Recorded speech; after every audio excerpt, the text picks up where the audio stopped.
So you lost how many cars? 10. 10 cars. Yeah. Just like that. Just like that, within a period of 4 years.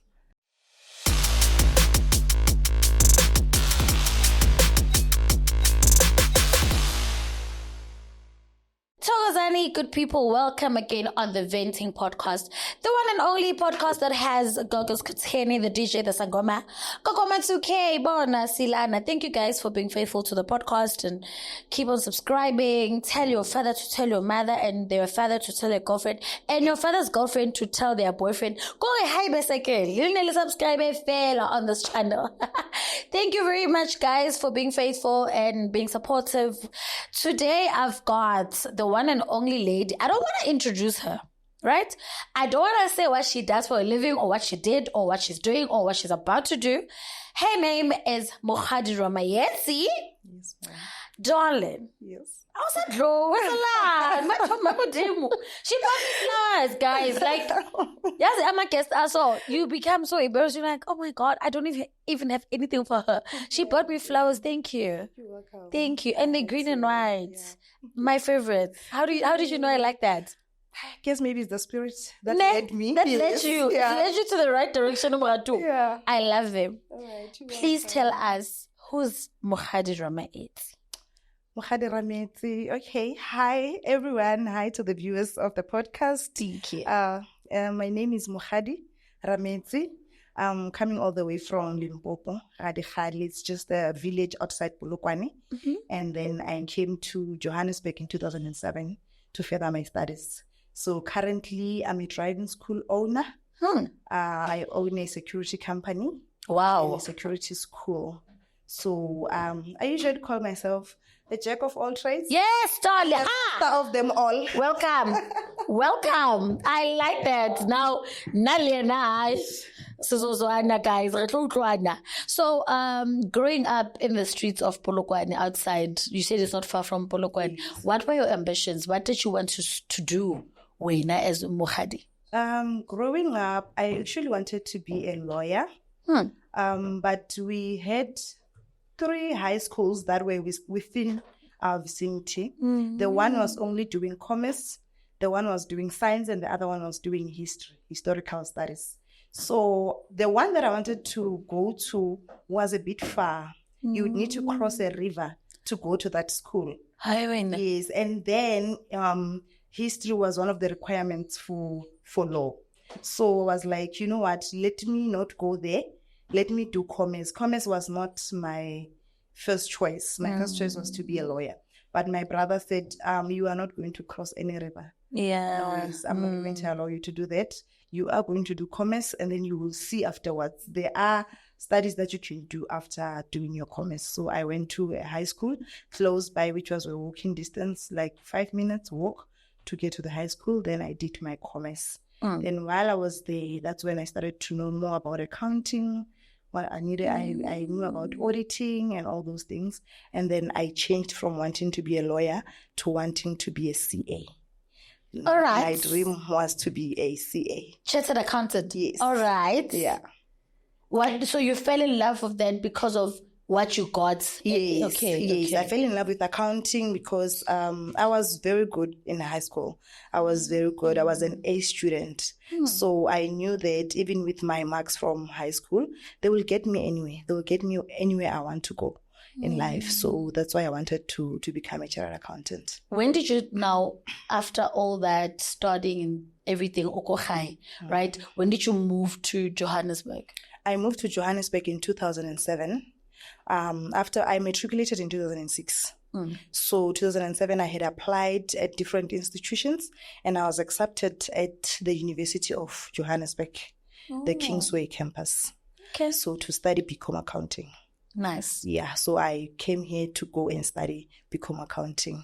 Oh. Yeah. So you just came here because of school? Yeah, I came here because of school, but by then my mom already had a house in Diepsloot, where I'm staying now. My mom already had a house in Diepsloot, so I would come and visit and go back home, come and visit, go back home. But coming to study, I was not really coming to stay in Diepsloot, but to go and stay at school to study. Okay. Yeah. Then you came to Joburg. street lights. Go busy. Yo, Gauteng busy. Kgonyewa. Go besag. Bona.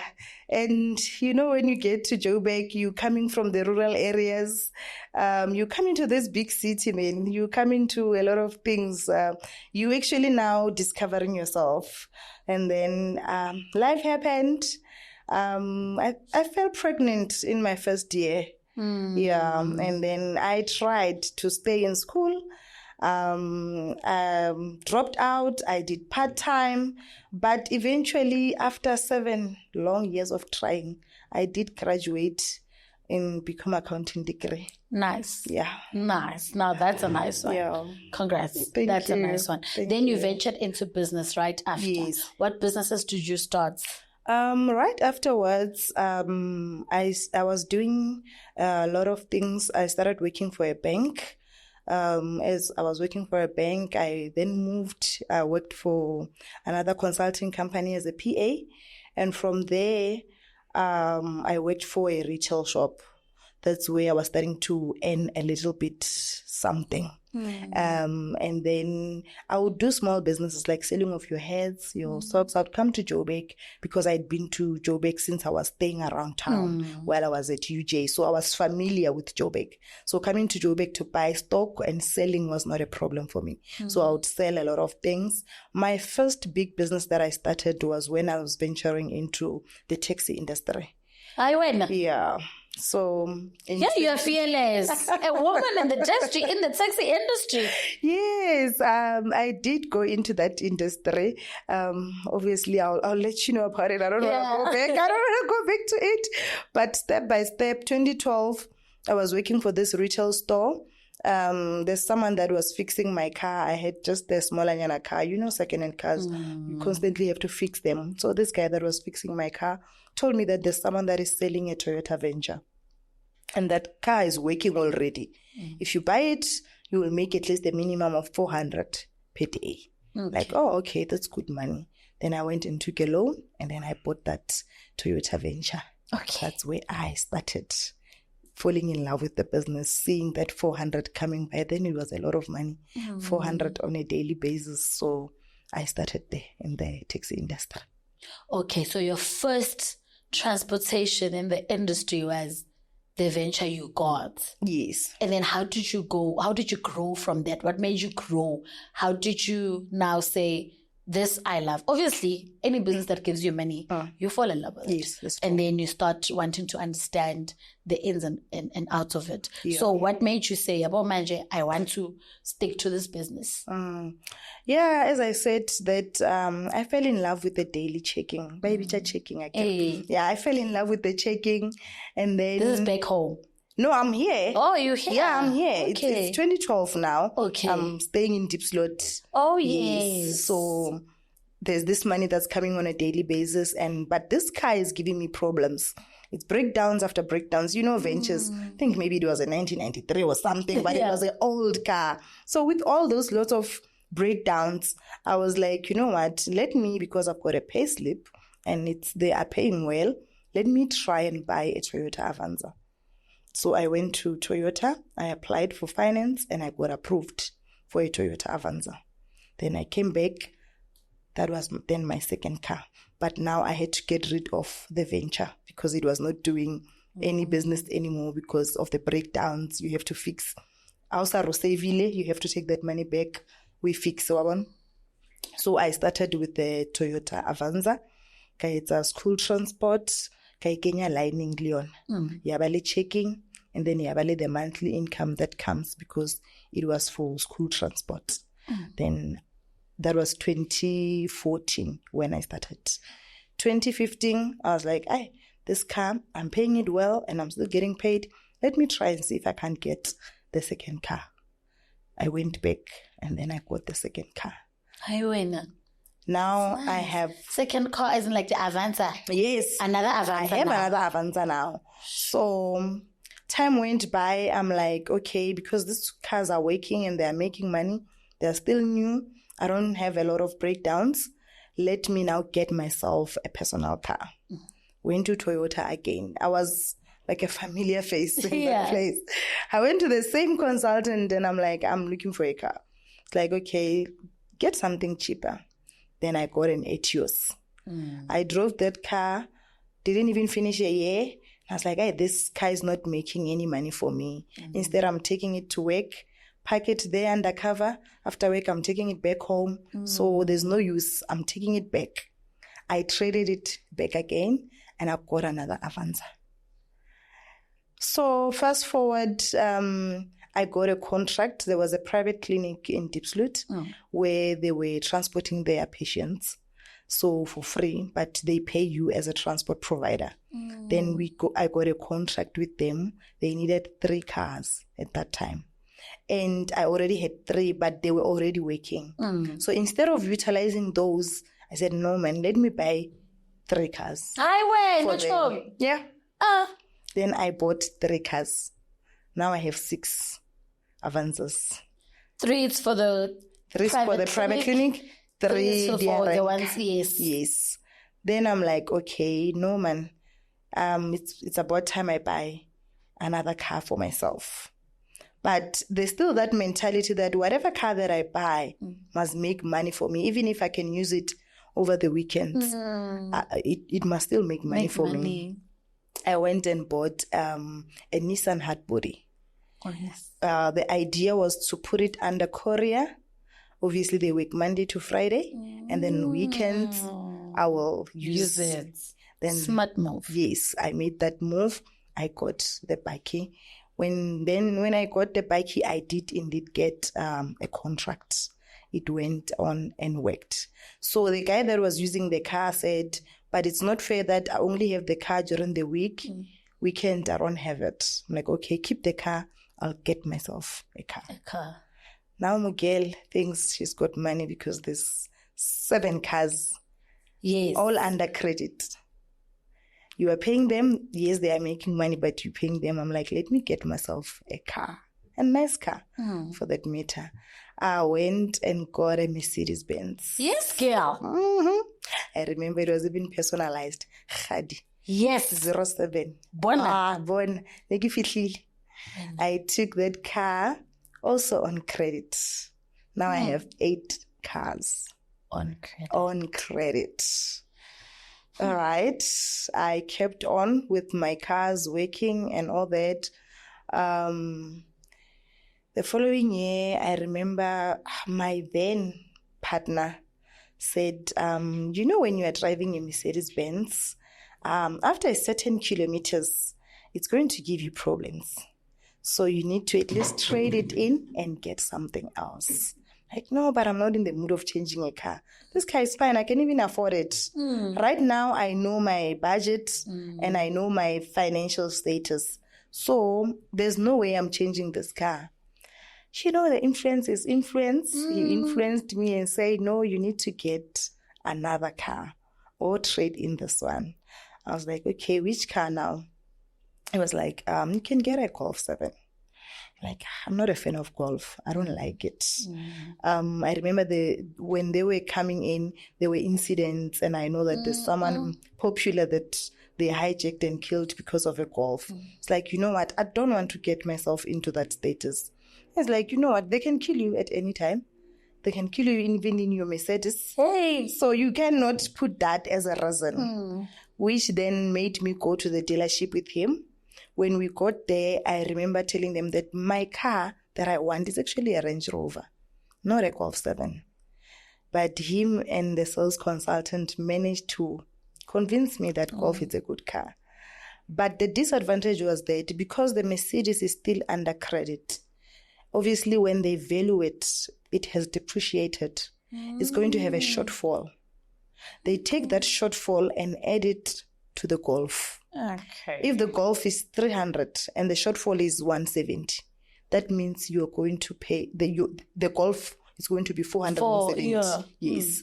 So the Golf was almost 500,000, and the installment of that car was 12,500 from 6.5 that I was paying on the Mercedes. So it's double the amount. It's double the amount, yes. And he was like, no, don't worry. I'll help you. You will pay 6.5 and then I'll add another 6 and then we'll pay. All right, I agreed. Then we got that car. I traded in the Mercedes and I got the Golf 7. So I'm sitting now, I've got still 8 cars, but I don't have the capacity. I don't have the finance, because if he's not going to pay, really, I'm going to struggle. Also, then I moved out of Diepsloot, went and stayed in Northgate. Yes, girl. Standards. You can't be driving a Golf 7. Only go Diepsloot. Nahan. Then I moved out of Diepsloot. I went to Northgate, added 2 more cars, and then now I have 10 cars. So, yeah. Then struggle starts to kick in when the clinic was liquidated. I have 3 cars with them. Yeah. I have 3 cars with them. The clinic gets liquidated. They can't even pay the balance that they've been owing us, because they had not been paying for some time.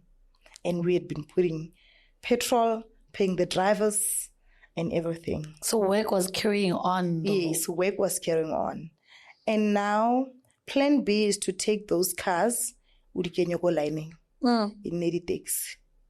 Then indeed I did that, but they were not in a condition whereby they can sustain.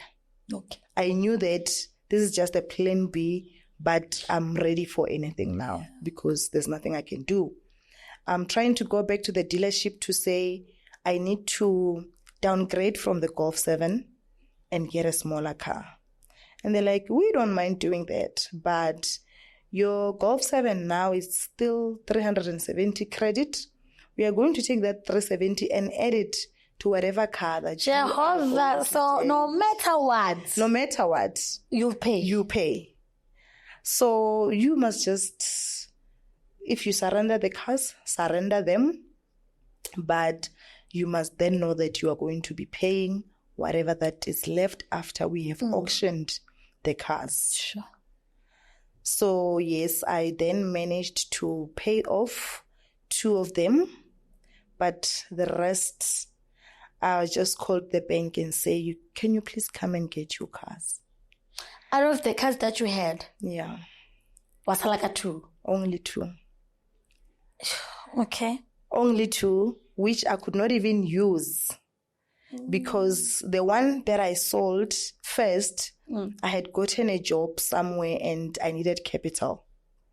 So I took that money and started a supply business, only to be scammed, because the person that I did the business with borrowed 100,000 from me. I gave her, and then I never saw her afterwards. So did you know that person? Not in so many ways. Okay. I was introduced by someone, and it was just thing of saying, oh, give my lady, man, give my lady, right? She's into tendering.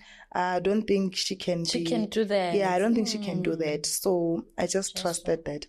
So it means I sold 1 car for nothing, because I didn't make. Yes. Then I was left with 1, which I held on to it for a long time, and I don't even know why I held on to it, because it was not working.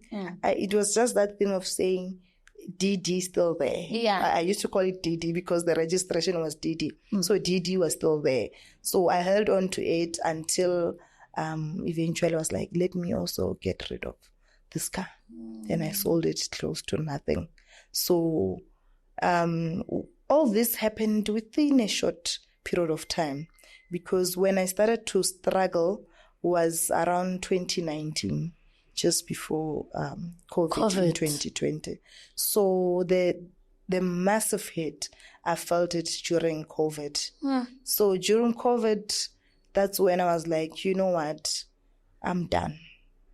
Let them come and take everything, the cars. You don't care. I remember the guy saying, I've never met someone that voluntarily say, come and take the car, and I will see with the debt afterwards, because the debt is still hanging on your name. Not going anywhere. It's not going anywhere either way. I was like, you know what? I'm tired of the constant phone calls, lying, promising to pay, not being able to achieve all these things. All I need right now is to sleep. I will see as time goes on, how I'm going to tackle all this thing. And he came and fetched them one by one. He would just call me and say, look, tomorrow we're coming to Diepsloot. Are you at work or are you at home? Like, I'm at work. You can come to work and get it. I'll take the car with me to work. Baby. Then they will come and get the car from work and live How with was it. people around you? Where was everyone? Sure. Where was your partner? We had separated. When everything happened, he moved. He moved from Gauteng and then he went to Limpopo. So we had separated. Now I'm left with all those things, all by myself. And I can't even afford staying in Northgate as well. Anymore? Yes. Diepsloot. Going back to Diepsloot, hausana koloi, hauna next. You are starting from zero. Did you somewhere feel like witchcraft nyana more? You know, I think because I'm a child of God and I believe all these things happening to me, I start to think of instances like a job. Yes. That they lost so many things, True. but God restores. I think even that situation drew me closer to God. Oh my God, nice. Because I started to go to church, praying more, acknowledging the little things, acknowledging just getting a lift. I would be in a taxi to a mall and I acknowledge that. Sure. Something that before it was just like one of those things. Yeah. So witchcraft didn't even come to my mind. I don't want to lie. It was that thing of saying, girl, this was a bad move. It was a bad decision. And you are not going to blame anyone for this. You'll stand up. You are yourself. No one put a gun on you and say, go get that car. Sure. It's something that you did. Yes, they convinced you, but you could have still said no. What forced you? So you went back to Diepsloot? Yeah. I went back to Diepsloot. With nothing? With nothing. I went back to Diepsloot. I remember when I separated with him, he had left me in a house where he was renting for us. But he left us there with my kids. So I was like, what's the point of staying here when I have my own house in Diepsloot? So I was like, no, I sat down with the kids and told them, look, kids, this is what is happening. I think we must go back to Diepsloot. And they were like, okay, let's go and see if there's anything that we need to fix. We'll go back and fix it. Yes. Yeah. Then we went to Diepsloot. When we got there, the main door was broken. So they said, you know what, Mama, we feel like let's just come back. Even now, we can come back. There's no need for you to say you are fixing all this. They were tired. They were also tired. Yeah. They wanted, I think they were seeing how drained I was. Yeah. You know, when you can't even laugh with your own kids, you can't even share a joke. They share a joke. And you're not there. To you, it's something else. Yeah. So we went back there, and our first night in that house, it didn't have a door. We didn't lock. Oh. But we went back and then we slept in it. The next morning they came and said, Mama, what's about today? And Mokgadi. That was a confirmation to me to say, this was not a bad decision. You made a good choice. You must stick with it. And now, if you still had doubt of going back to the same person, this is confirmation to say you are not. Now it's you and these kids that you have to take care of. And then you must see what you do to give them a happy life. Yeah. Sure. So you lost how many cars? 10. 10 cars? Yeah. Just like that? Just like that, within a period of 4 years. How did you cope mentally? What was going on? Sure. You know, it's that phase whereby I will constantly thank God. Because I've never been, I don't know if I was depressed, but I've never been diagnosed with depression. And I've never been hospitalized. And I was not even sick. You know, I was still myself. And taking each day as it comes. Yeah. So mentally, I was just tired. I was just exhausted. And my mind, I want to get out of this situation. And I want it to happen fast. Now. I want it to happen now. Yes. So I was still feeling okay, even though it was a tough situation. But in me, I had that thing, no, girl. You are going to bounce back. God cannot bring you this far and leave you here. Yeah. You are still going into business and you are still going to make it. And I was grateful because I was employed. Yeah, I still had my job. Even though I didn't have the cars, I didn't have the lifestyle, but I still had a salary. Yeah. Like you were still in yourself. Yes. You were still within. I could still eat, provide for myself, provide for my kids. But it was no longer an extraordinary type of a situation. We were just basic living. So we went back to that life. What mistake do you think you did that led you to that? Because literally you lost everything. The first mistake was credit, man. Credit after credit. So I think what I could have done better was to, when I bought the second car, maybe save up, pay off the first. Oh, yes. Then continue the second. If I'm going to buy the third one, save up, pay it off. Like, not allow myself to have a lot of cars that are on credit. Yes. Moving out of Diepsloot as well was another mistake. Yes, my kids are going to school side of Northgate, but I could pay transport for them to go there. To get there. Yes. But now I am staying in Northgate. I have to go to work in Diepsloot. Okay. You know? Yeah, and you are driving a Golf 7. How much are you spending on fuel on a monthly basis to go back to Diepsloot to go to work? You know? So moving out, having a lot of cars on credit, and not being firm in my decisions. Had I been firm, I think to this day I would still be having that Mercedes. I would have paid it off, and maybe having one thing that I would say, at least I have one car that I secured. How did you cope?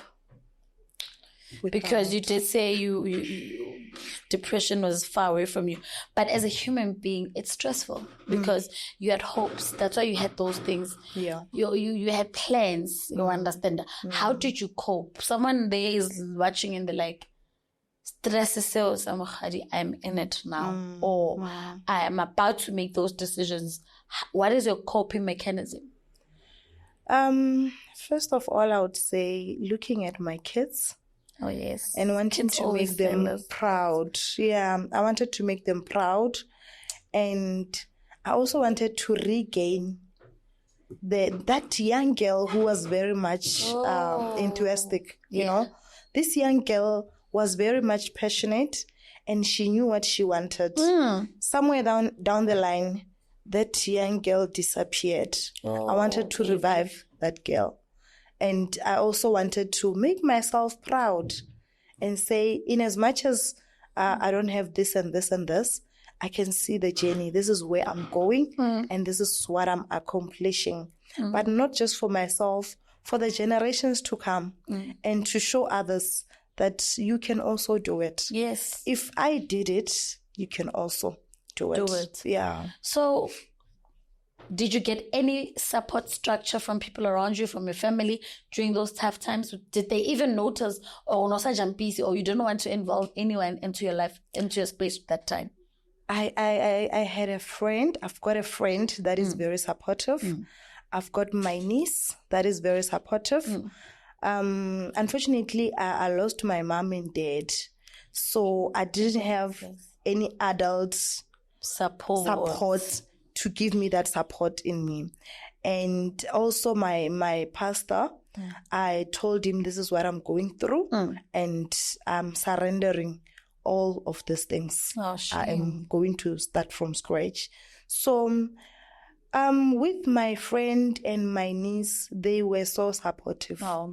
We would talk about it every day After each and every phone call, I will tell them. I would even do a conference call and say, Lalelan, Pela tomorrow balata FL. So we already knew it was a conversation. It was a conversation, and then they'll be like, so how do you feel? Kirai guys, abatleng because ning batla ba phone bare patela. Then I have to call you. Le lona le na le mathata a lona a chelete, and this time we were even not even concentrating on taba tsa gore you can pay. We were not doing that. So I would have conversations with them. We would pray, and they would check on me. And you know, I'm one person that is very vocal about situations. This one, I had kept it to myself and them around me. That's too personal. Yes, you know. But Kimtola Loring, even when I'm going through stuff, you'll check my WhatsApp and be confused. I would post jokes, and when I start posting, when I start posting jokes, they call me. Then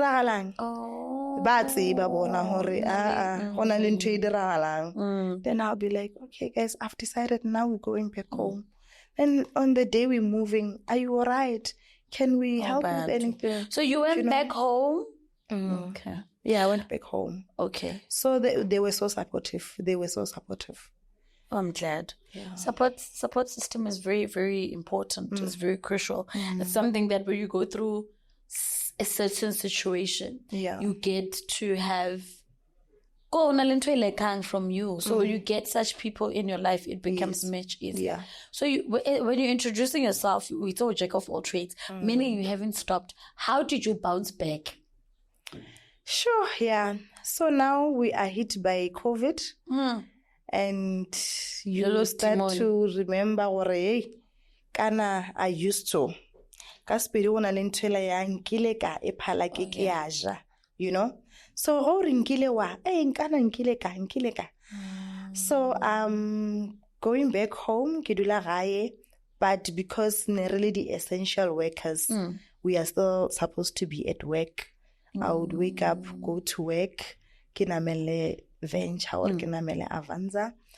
Already never like kin tutela tsa ra ofla bus stop what about how boss babe kauna mele uru wa patela 10 rand. No. Don't worry. And now when you were there, you were a people's person. I was still a people's person. And even in my situation, and you like but vele 10 rand I need because utlo reka borotho ka yona. But because it takes him Sancho Patel, once no, you can keep it. It starts to what's about it's something good.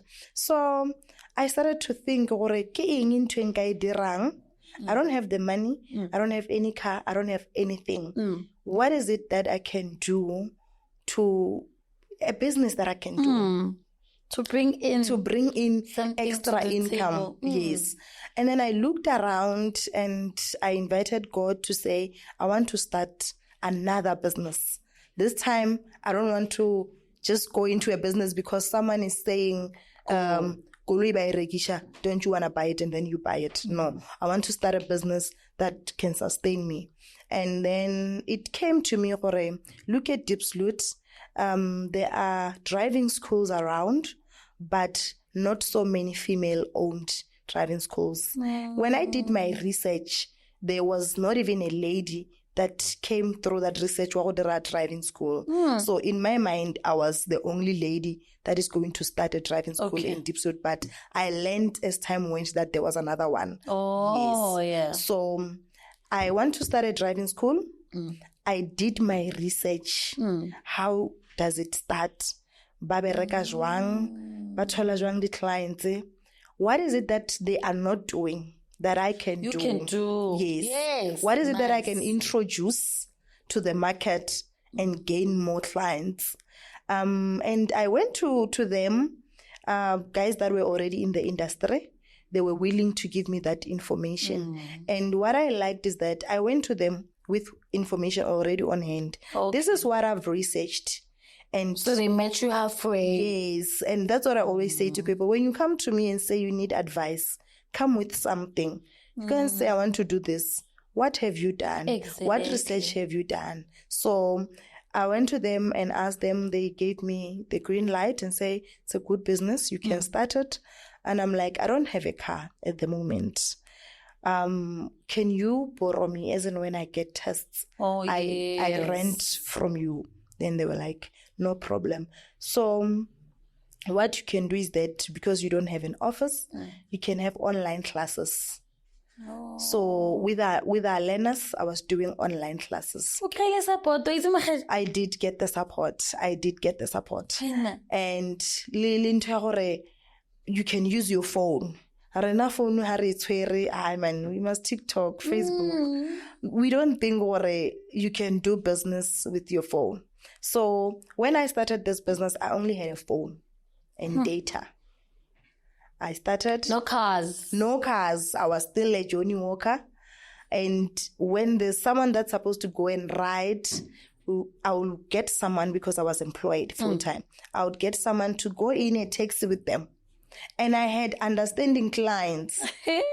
Because the clients, we get into a car, they take us to a testing station. Then with Mokgadi driving, we were getting you in a taxi. Rawisha. Rauyamela. Our feet, and then we come back with you. Yep. So, and then there was a time where I asked someone, can you please buy a car in your name? I will pay them monthly. Yes.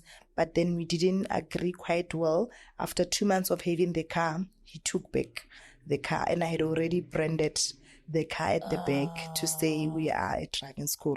So it was back to square one. But then it was not a stress, because that's where I started either way. And I know. So I continued like that. Within 2 years, I bought myself a truck, cash. Yeah, I did. So you were saving. I was saving. So I bought a truck. I didn't even buy a small car. I was like, I want to start with a truck. When? Because most of the clients here are code 10. I bought a truck and I still didn't have a car myself. I bought a truck. Then I started to save bit by bit. Nice. We are turning 4 years on the 2nd of October next month. Just now. Just now. So within the 4 years, we've already managed to buy 2 trucks and 3 cars. You look like a very ambitious person, the person who wants to do dilo desahal, Yeah. But do you ever get time for yourself? Do you ever shut down and say, Sure. How does one get to that? You see? How do you get to that? Sorry. I don't think I have my me time, I don't think I have it yet. But I believe one day I'll be chilling somewhere. Then having people and then notification after notification. But right now it's not yet the time. True. So how did you at the time? Now you moved, you lost cars, you went to a driving school. How was it for you? How's the experience? I can see you did say the people were in the industry already of the driving school. They were there for you, right? And you started under their wing. They guided you. They gave advice that they did. How's the driving school business for you so far? The driving school business so far is going well. I'm loving it. Nice. And this time I'm hands-on. Yeah. I'm more streetwise. I'm more finance-wise. Yeah. I'm more accountable. I'm no more just doing things for the sake of doing them. Hey. I don't know. I don't even want to know. Because that is a chapter on its own. Because I'm total share. Where you need him the most. When you need him the most, Sure, they're coming to take 008. Oh, okay. All right. Sharp. Then you don't have support. You don't have support there. Girl, you on your own. Sure. So I'm making decisions, and now I consult more. Yeah. If there's something I ask first. And, everything that I do, even coming here, I had to tell my friends, my family, guys. What do they say? I want now. What do they say? I'm like, guys, can I? Do you think it's worth it? Like, go and tell your story. Yes. It's not diluted. It's truth as true. it is. You don't know how many people. You don't know how many people you are going to touch with it, because I had said I'm closing down this chapter because now I see that I'm more like rebranding myself now, because I didn't want to be remembered. Thank you so much. I didn't want to be remembered as Mokgadi who lost 10 cars. I want to be remembered as someone who's doing it. Yeah. A jack of all trades. A rare woman in business. That's what I want to be remembered as. So when I got calls for interviews, I'm like, it's a chapter I don't want to revisit. Yeah, I know. It's a chapter I don't want to revisit. Because it's like it takes you back. Yes, I felt like because I did that video on TikTok. When it reached 2.5 million views, I made it private. I didn't want people to see it anymore. I was like, oh my God, what did I do? This is not what I was planning to do. I feel like you motivated a lot of people. No matter what we write, no matter what we say, but your story is so motivational. Yeah, because you get that there's a girl who was about to make the same mistakes, even A1. Yeah. But not let a mistake. But you sitting here, you are a testimony to everyone, including myself. Yeah, no, we thank God. Have you decided to write a book? Do you think about it? I do think about it. I do joke about it. It's going to be motivational. Yeah, I do joke about it to say, look, man, people that come into your life now, seeing what you are doing and saying, you motivate us. They don't know about the person in 4 years. Before. Yeah, before. They don't know what you went through. Just coming to Joburg when you go to varsity and there's no one holding your hand. You don't even know how to press a lift. You get lost inside a lift because there's no one. You're just on your own. There's lots of stories that I can tell. There's lots of chapters of my life that I feel that I need to document them. Sometimes I say it's not for sales purposes, but for the generations to come to know that this one tried up to this level. Because we save them on social medias, but we don't know the future of social media. We don't know that tomorrow we might wake up and Facebook is closed. It's not there. When you have all those memories. But if you write a book and you have it, it's not gonna be there. Going anywhere. Yeah. Looking back, what do you miss? Sure. Do I miss anything? What is it that you miss and say, I wish this should have been happening now? I don't know. I only miss the Mercedes Benz I had. I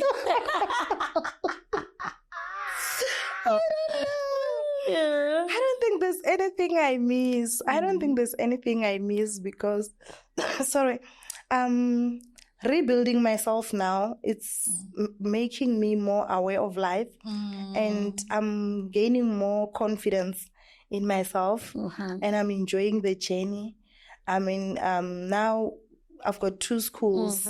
What? Yes, I've got 2 schools. Yes. In Diepsloot. Everything is happening in Diepsloot. Mokgadi, congrats. Things are happening. Yes, I've got a security school in Diepsloot, Make More Security Training Academy. We opened in February this year. But to date, we have graduated over 300 students. Oh, my God. Yes. I don't have the stats as yet as to how many people we have put in jobs. Yes. But we also do job placements. So I don't really miss anything that happened then. I see that was just a build-up. It was just a phase. It was just a phase. For you to learn. For me to learn. So that when I get to this one, I know, okay, this is now I have to be more considerate. What gave you the idea, the security school? Also the same thing of looking in my community and saying, why are all the schools run by male? Why are all these industries? Yeah. I Like I came out of it like something. Like I always have to think. Yes. Yeah. Why is it male dominated? Yeah. Bare kunani laphaya. Sayithatha sifuna ukuphila. Sifuna ukubona thatha le nto ayinabungozi. Ngiyithathile ayinabungozi. Nami ngiyayithatha ayinabungozi at all.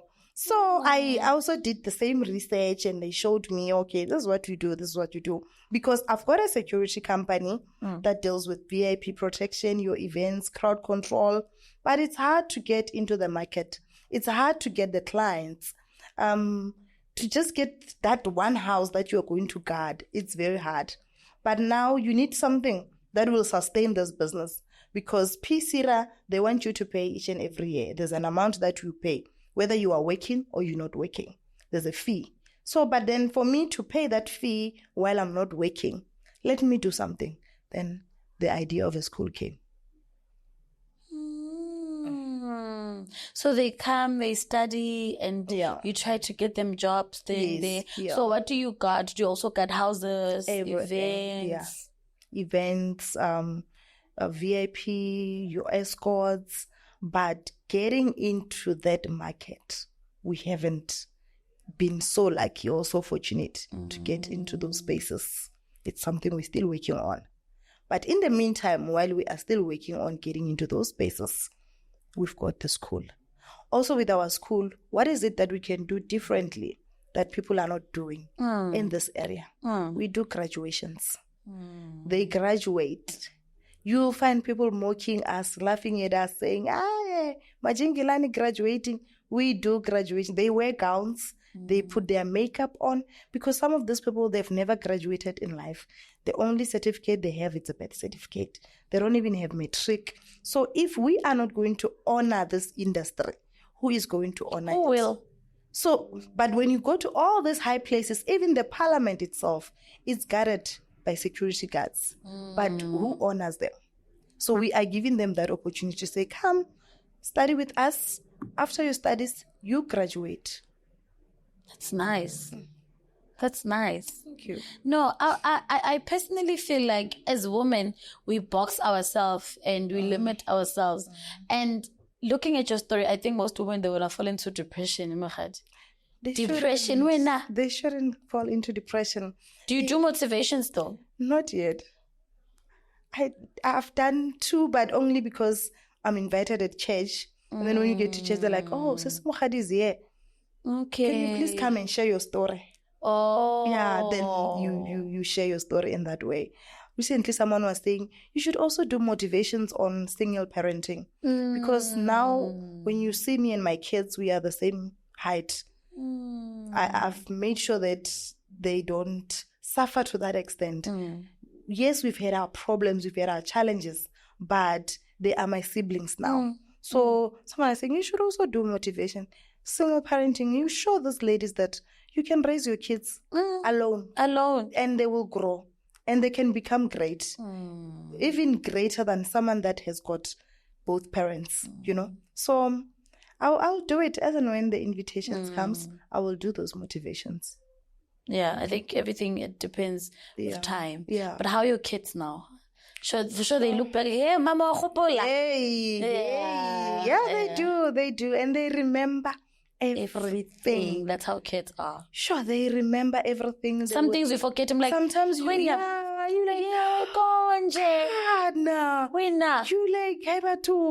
so they are good. I'm happy with the progress. I'm happy with how they are. I make sure that I take them to church. Even on days where I'm not able to go to church myself, they know we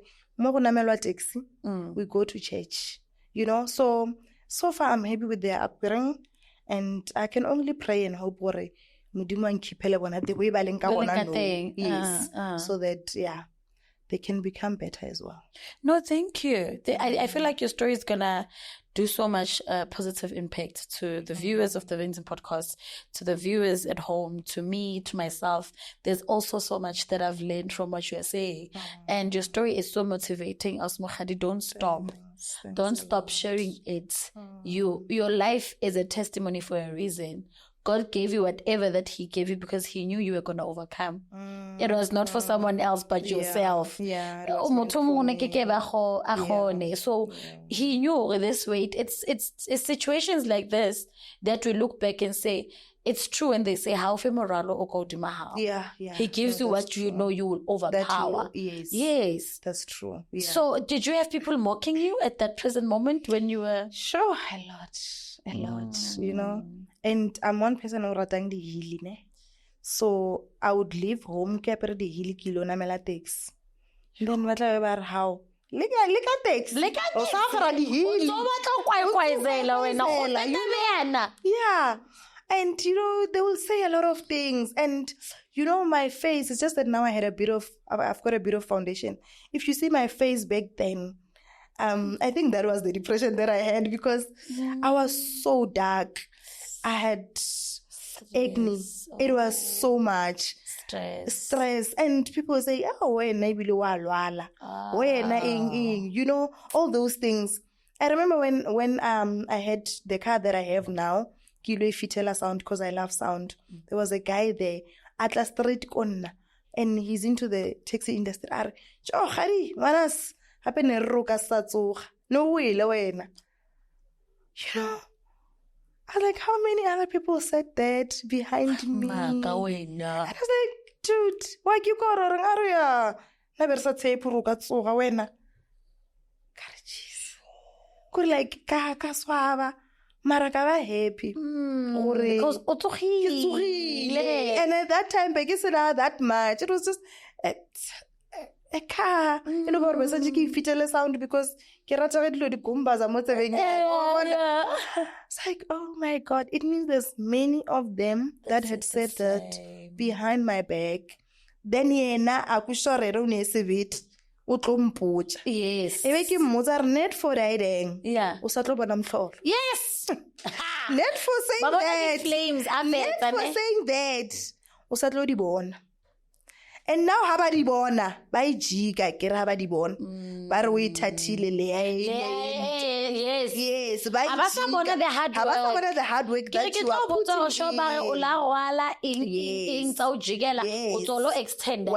in. Now how about you are coming, man. You are coming. How? King you is swearing. King linga kai. Ing. I can liambon. I can robali. If you check me, ka 12 or ka 1, I don't tell go status thing. And I'll be busy doing something. How about a piece job at cleaning somewhere? I go. Kilo cleaner. How about I do everything, anything and everything. As long as it's a legal business. Yes. Like idea. But there's things that I do. Even if somebody wants some funerary, MC. I've never done it, but Kitty. Why not? I went there and I emceed that event. So I just do. As long as it brings money and it's legal, you do I do it. And you can. Yeah. And you will. And I will. Sure, Mokgadi. Guys, did you hear that? You never give up to whatever you want. Anything is possible. And you can do whatever you want in life. Ukara actor today wa president ka usanobula party wa tswa ko EFF wa tsana ko ANC wa go, you can literally do it all. Yeah. As long as it's legal. As long as it's legal. And warobala boshigo. Eh. Anything you fa boroko. You fa peace. Yes. But it's anya chelete. Do it. Yes. Sure. Thank you for coming, Mokgadi. Thank you for sharing your story with us. Some people are ashamed. Some people are shy. Some people feel like, no, I can't share this. I can only. You went in. You made us understand how. What was your downfall? What was your mistake? How did you solve all that and where you are? Yes. I wish you nothing but the best. To become a billionaire. Sure. To your school to grow. Yeah. Everything. In God, anything is possible. Nothing is impossible. Yeah. And I hope thank you very much for coming to the Venting Podcast. I really appreciate you. And thank you for taking your time to come share your story. Guys, I hope you were motivated. I hope Mokgadi is, in life, I've taught myself to learn from other people's mistakes and it works for me.